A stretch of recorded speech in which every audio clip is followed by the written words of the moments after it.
Duit Petronas bukan duit kerajaan ke?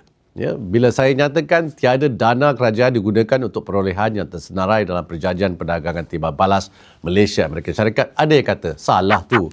Petronas kan kerajaan punya. Duit Petronas tu duit kerajaan lah. Apa beza dana kerajaan dengan dana Petronas? Saya bagi contoh yang mudah. Din ada anak, nama dia Lan. Lan dah kerja besar, jadi pegawai tinggi. Bila Lan beli kereta, duit beli kereta tu duit Lan ke duit Din? Kalau Lan beli kereta dari gaji dia, boleh ke kita kata itu duit Din semata-mata sebab Din tu bapa Lan? Lainlah kalau Lan minta duit dari Din untuk beli kereta. Kalau macam tu baru betul kita kata kereta tu dibeli dengan duit Din. Samalah juga kerajaan dengan Petronas. Petronas beri LNG dari duit hasil keuntungan. Langsung tak minta duit dari kerajaan. Kalau kita semak belanjawan, tak ada pun peruntukan dari kerajaan untuk Petronas beli LNG.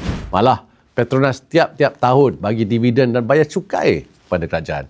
Tahun lepas saja, Petronas bagi dividen 32 bilion ringgit kepada kerajaan.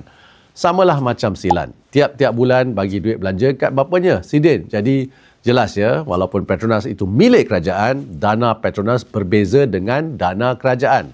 1 sen pun dana kerajaan tak digunakan untuk Petronas beli LNG.